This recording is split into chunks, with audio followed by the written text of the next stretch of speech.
Well, that was it, wasn't it? Entertainingly ill-disciplined. And it's a Clasico that has had everything. Handshakes in the president's box. We've had a red card, we've had a goal of power from Piqué, brilliance from Benzema, and a winner from Cristiano Ronaldo. It is one particular fixture, Terry, that never, ever lets us down. No, certainly goalless at half-time, but it certainly really did perk up in the second half. Ronaldo with a winner. Benzema getting them back on level terms after Piqué got the opener much better in the second half. Well, in conclusion, it's been a wonderful game, but maybe what we should learn is not to write off Real Madrid, and certainly not to write off Cristiano Ronaldo, who is the match winner, and maybe there's still life in this La Liga season. Final score, Barcelona 1, Real Madrid 2. What a result that is for Real Madrid. Hadn't beaten a side in the current top four so far this season, but they have pulled it off today against their great rivals, against Barcelona at the Camp Nou. It is redemption after that 4-0 thumping that they took in Madrid earlier on in the season. Vindication as well, of course, for Zinedine Zidane in his first manager of an El Clasico game. Let's take a look at the table, what that has done to that. So Barcelona came into today's game 10 points ahead of Real Madrid. That has now been cut to 7. Important, of course, for Real Madrid. Those 3 points moves them ever so close now to Atletico Madrid. Could they now take over that second spot moving forward in the season? Let's let you know what else is coming up here on Sky Sports. It is a big week, a big Super Sunday certainly coming up tomorrow. The title hopefuls Leicester in a tricky one against Southampton tomorrow. That one starts the day off 12:30 on Sky Sports 1. After that, on the same channel, Manchester United playing Everton. It's an incredible afternoon, in fact. England looking to become World T20 champions. They play the West Indies on Sky Sports 2 at 1:30.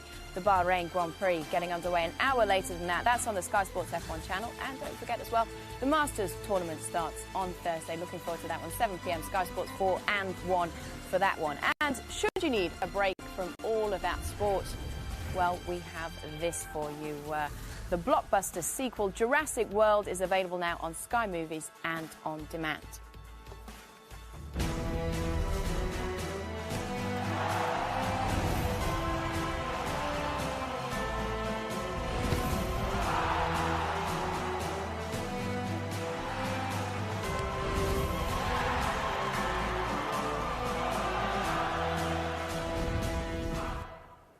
Well, it was a big accomplishment for Real Madrid to win at the Camp Nou. What did Michael Laudrup and Thierry Henry make of it? We will find out after a very short break. Make sure you stay with us for the analysis. Incredible result for Real Madrid, of course, down to 10 men, but they pull off a win against Barcelona, who have been unstoppable so far this season. The winner, who else?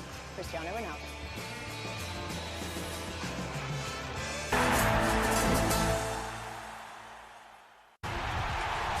Sponsored by Bet365.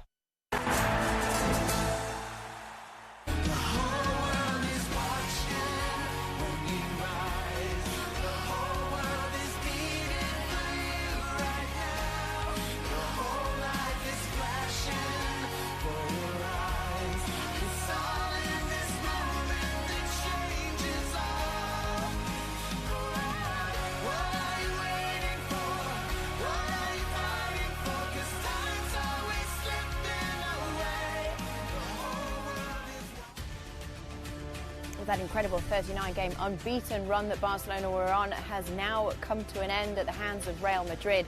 Just showing you some of the stats from this game. As you can see, Barca really dominating, both in passes and possession, heavily dominating, in fact. But it was Real Madrid who made their chances count.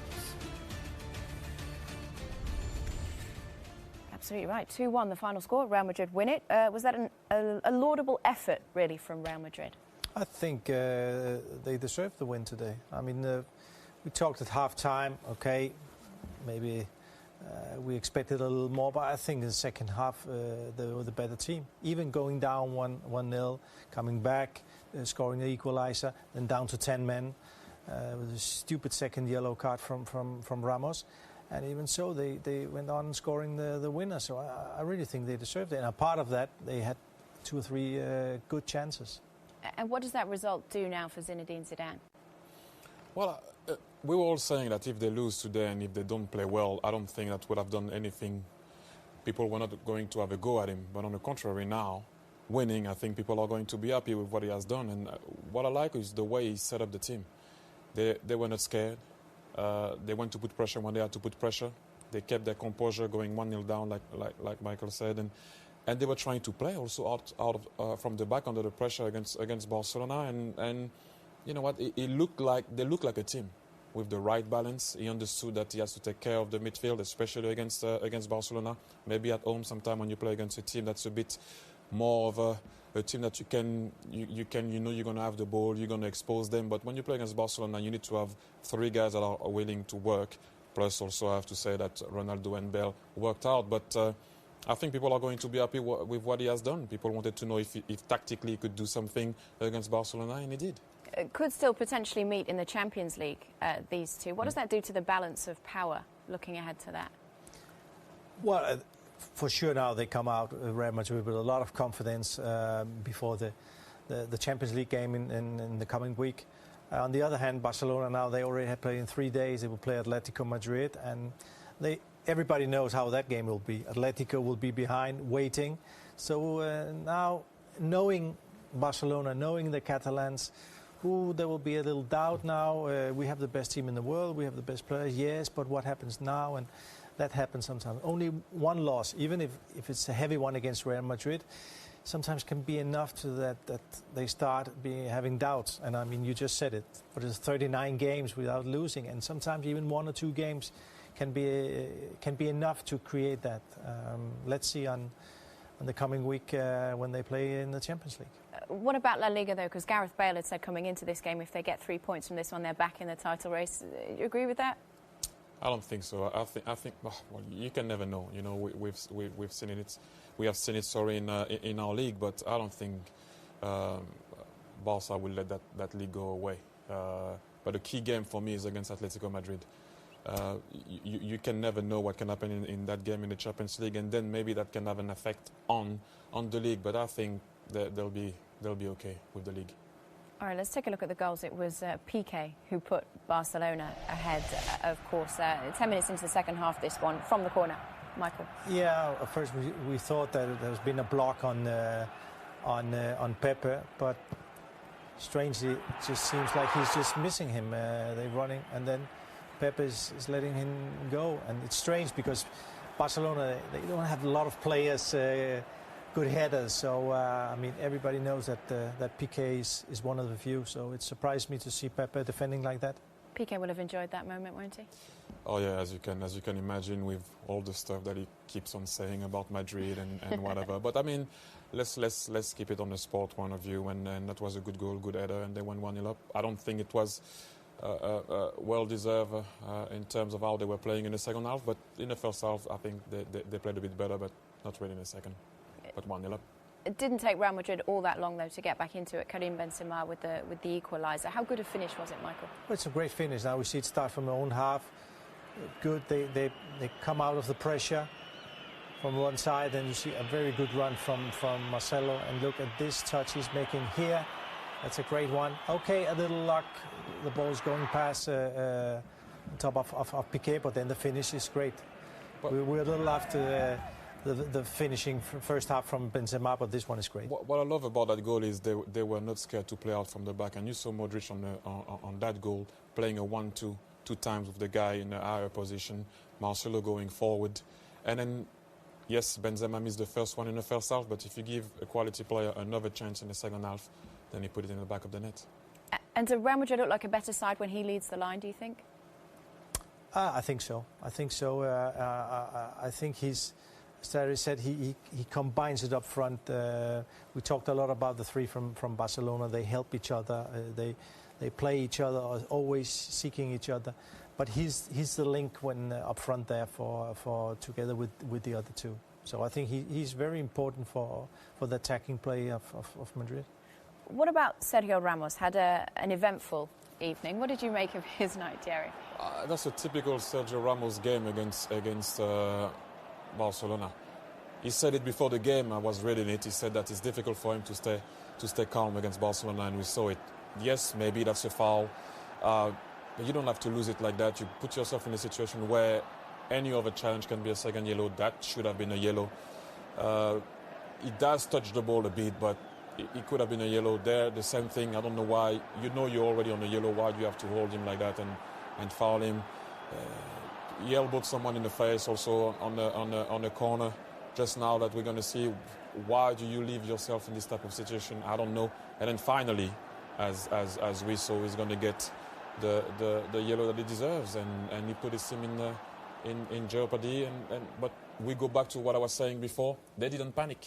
They didn't panic, and they were sure about what they wanted to do, and they went on to score the second goal. It's the fourth time that he's been sent off in a Clasico game. Is he too experienced simply to allow that to happen? If he did it when he was 20, and then okay, you could say young, unexperienced. Now he's 30, and he's still doing it. Today we just saw it. He could have 4 yellow cards. He get the first one after 10 minutes. He could have been in the dressing room after 17 minutes. You cannot, and he's one of the most experienced and one of the best defenders in the world. But you cannot do that. I mean, it's now okay. They won the game. That was a little strange. After he got the red card, they scored 2 or 3 minutes later. But imagine Barcelona scored 2 minutes to the end. They said, "Hey, what are you doing? You are one of the most experienced players, and you're doing things like that." It's not possible. They also were in control of the game really at that particular moment. You said it though. They didn't panic. Went down to 10 men. Cristiano Ronaldo scores. Well, that's. We were talking with Michael, obviously, watching the game. When you have a guy in midfield like Casemiro that did the job that he did, then you put your team in a situation where the stars and the guy that's supposed to make you win the game make you win the game. But Dani Alves, why are you committing yourself there? Great finish, great composure from Ronaldo, but Dani Alves there, you know you're not going to get that ball. Face the guy and defend. Then obviously Ronaldo does what Ronaldo does best. He scored. But don't take anything away from the way Madrid played today. But I have to mention Casemiro. Without Casemiro today, I think it would have been a different game. Yes, Ronaldo scored. Yes, Benzema scored. But I think today, for me, Casemiro was man of the match, and by a distance. It's interesting, isn't it, Casemiro? Because you feel like it was one of the contentious issues for Rafa Benitez, that he took a real battering over the use of Casemiro. We can just see how useful he was to his side today. Interesting to see that Zidane has now reverted to putting him back in the side, and actually he's key to their success. Yeah, and that takes me into consideration that when you are a manager, you have to do what you think is right for the team. Because I think in the first game in Bernabeu, in the end, Benitez did what he thought that the people wanted. Say, okay, we play with a 3 up front plus a 4th, where he should maybe have played a more balance in the midfield. So I think if you have to go down with your ideas, not with the ideas of others. Because then if you do that, you lose twice. I just thought that he was great, doing what he had to do, being in the box to tackle when he had to tackle, stopping Barcelona on a counter, and whenever also he had to play that ball and pass it forward, he was also doing that. And I think we were talking about that. Zizou has that aura, and people are more willing to accept what Zizou is going to try to do because of the player he was, and they love him there. But yes, it is more, I would say, accepted that Casemiro plays now under Zizou, and I don't know why for Benitez. No. You can say it's unfair towards Benitez, but that sometimes things are a little strange. You cannot explain. With one coach, with one manager, it's okay. With the other one, it's not. But that's something you must have experienced as a manager who knows that their authority is unquestioned because of the legend, the player that they were. Yeah, that's why I said, as I just said before, I mean, there's a lot of opinions. They can be from the crowd, from the press, even from the same club, inside the club. But you, as a manager, stick to yours, because in the end, everybody are down to the results, everybody. So it's better to do what you think is best for the team. But that's why I go back to Zizou. Zizou has that in his character. He will die with his ideas. He had a certain view of how he would like his team to play, and that's not the style of Zizou, to try to listen to what's happening around the club. And tonight, he showed that he knows what the team needs. and he's not going to listen to what's around. He knows exactly what he needs with that team and who's important in the dressing room in order for those guys to perform. You have to understand also that I don't know when was the last time I saw Cristiano Ronaldo defending like he did today, and Bale too. He got some cramps at the end, and he's making them understanding that if you want to win something and play well, you have to work hard as a team. And Casemiro was the symbol of that tonight. Absolutely. Barcelona, not entirely without chances, just somehow lacking that final touch tonight. Yeah, lacking that sharpness, you know. You can see, I think Messi was a symbol of that. This is a great touch, good save. But Messi, we saw, made some good things, of course, because, well, he's the best player in the world. But also saw a little lack of sharpness from some players. And we mentioned it at the beginning of the game, saying that normally that game, whether you come back from international duty or not, you're pumped up. You don't feel how tired you are. Those guys went around the world playing for the national team. But I'm not taking anything away from Madrid because they played really well. But you could see at times, sometimes that first step, that first control that they usually have, that awareness that they have around the box, they didn't have it tonight. I think they were less fresh for that reason. But don't take anything away from Madrid also because they played well. But how does this now impact Barcelona moving forward? Atletico win today, Real Madrid pick up 3 points. Are they going to be looking over their shoulder a bit? well, for sure, that's what Luis Enrique will say. He will say, congratulations to Madrid, blah, blah, blah. And then he will say, okay, to all those who thought that the league was already finished, we still have to play. But for me, I still think that it's already done. Still 6 and 7 points. And Barcelona, they are in the games against Atletico, and so it's 6.5 and 7.5 points. So I think the league is already Barcelona's. But I want to see the impact in the coming games, how it is, knowing, as I said before, knowing the people there. They attempt sometimes to go into to be pessimistic when they have a 1 or 2 results against. I think if you're on the Barcelona camp, I'm not saying that they wanted to lose that game or they could have afforded to lose that game, but if I can say, so, you know, sometimes when you get that little slap that you need just to wake up a bit, mm-hmm. I think if there was the game that they could afford to lose, you don't choose that one because you never want to lose against Madrid, but they could have afford to lose that one. You don't want to lose against Atletico Madrid because you don't have any jokers to use there. So, like Michael said, you know, I think it should be okay for the league. And now on to the next one. We all know how big it's going to be in the Champions League. Yeah, going to be a fascinating rest of the season in La Liga, isn't it? All right, we're going to bring you more reaction after the break. We're going to hear from Guillem Balaguer in the Camp Nou. Plus, his reign in Spain has come to an end. We are going to discuss where it all went wrong for Valencia and Gary Neville.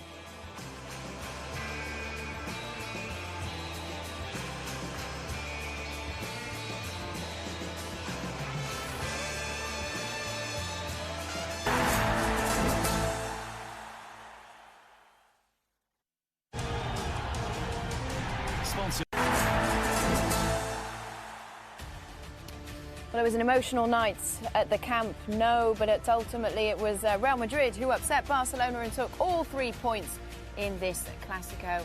And Cristiano Ronaldo, the man with a big smile and the winning goal. Another man with a big smile. Let's get over to Guillem Balaguer. He is at the Camp Nou for us, watching that game live over there in the stadium. Guillem, what was the fallout after full time?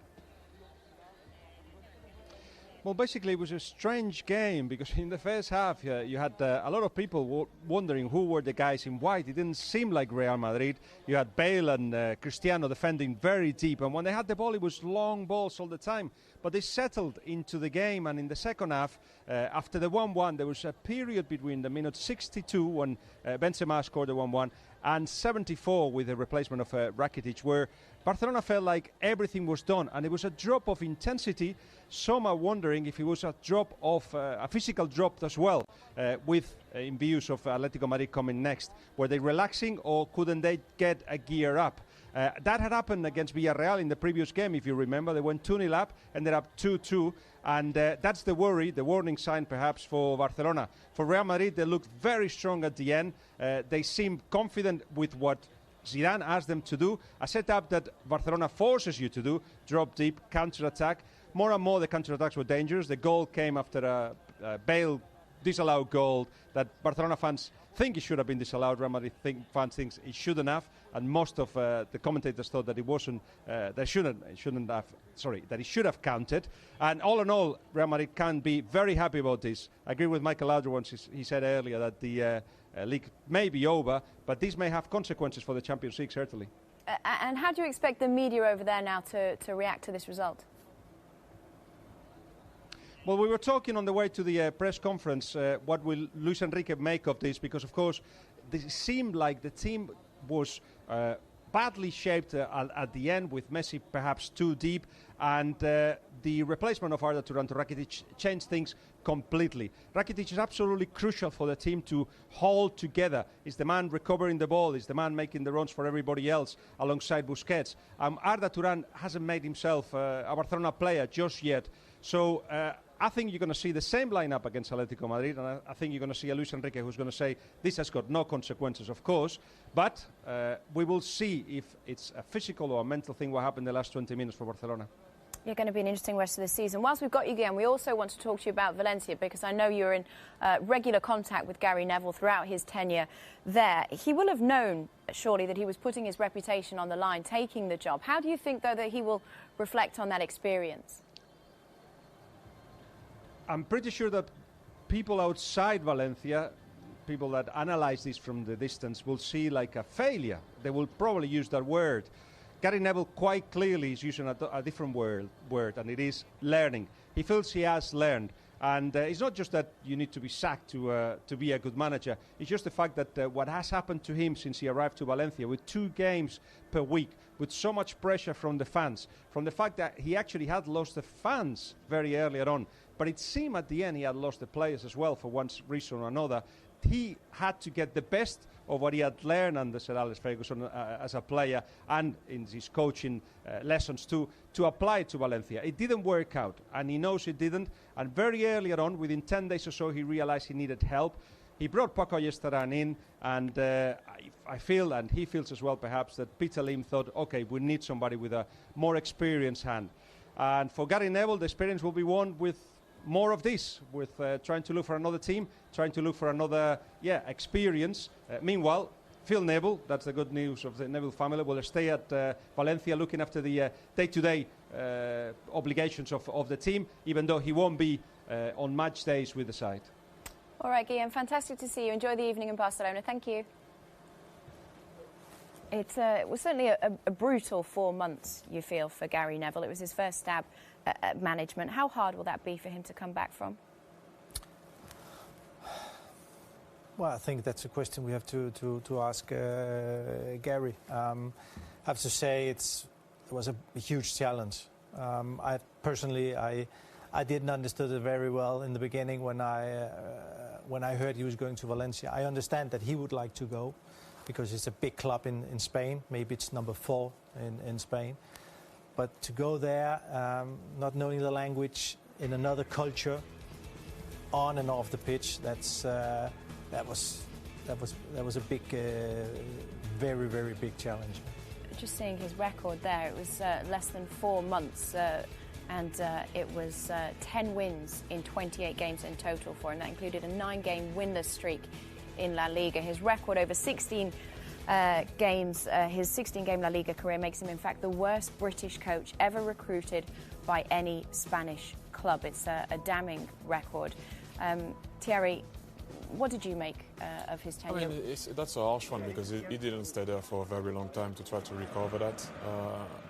The only thing I would say about Valencia, if I talk about obviously the team that he had, is the level of expectation at Valencia it's not normal. Not normal because they expect to be, their fans, the press over there expect that team to be battling with Real Madrid and Barcelona when we all know that they're not in that bracket yet. So that's where he was going. He was going into a team where you don't play good football and you don't win straight away. The fans are going, to have a little go at you. And I just think it's difficult. When you look at his overall stats there, 10, I think it's 10 win, 11, 10 defeat, 11 wins, something like that. It's not that bad. It's just that in the league, it didn't happen for him.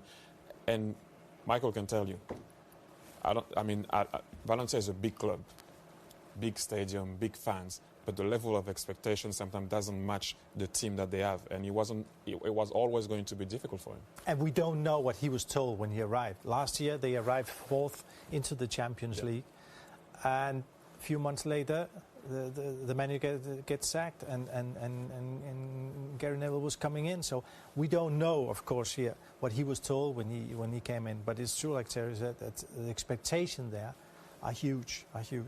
What about the expectation on the players? Because it seems like Gary Neville potentially taking the fall for a set of players that weren't performing. Well, that's how being a manager. Yeah. I'm sorry. Well, you know how it feels. I know how it feels, and then you have to think when you were a player, I said, okay, now we understand. But that's a game. It's not fair. No, it's not fair. But that's life for a manager. You have to accept it. When we're winning, we all win. When we lose, it's the manager. You stay in the studio, Thierry. You're better off. Listen, Michael, Thierry, wonderful to have you with us. Thank you very much. Good company. Welcome. All right, let's just let you know what else is coming up in La Liga for you. Tomorrow, of course, there's plenty of action. Athletic Bilbao against Granada. That one starts the day off. Malaga then at home against Espanyol. Eibar playing Villarreal, who are looking to close the gap on Real Madrid, cement their spot in the top four. Sevilla chasing the Champions League. They are up against Real Sociedad. And then on Monday, we round off the match day with Levante at home against Sporting. Then, that's not it though. Tonight we've got more for you. Atletico Madrid at home against Betis. The delayed coverage starts next for you on this channel. Don't change it. All right, so Barcelona's record run comes to an end in the Camp Nou. It is Cristiano Ronaldo and Real Madrid who take the Clasico. Thank you for joining us, and good night. This is my time, this is my seat. I am the prince of this city. Tonight I will shout from the top of the world. I am the prince of this city. Take my breath away. I don't even want it. Take my breath away. Just to keep you wanting.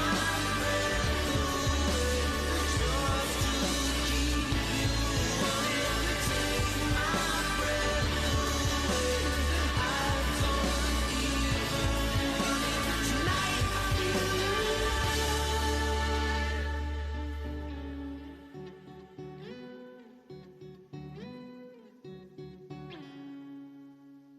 Enjoy Sky Sports Live. On all screens, on the go, and the best bits on demand.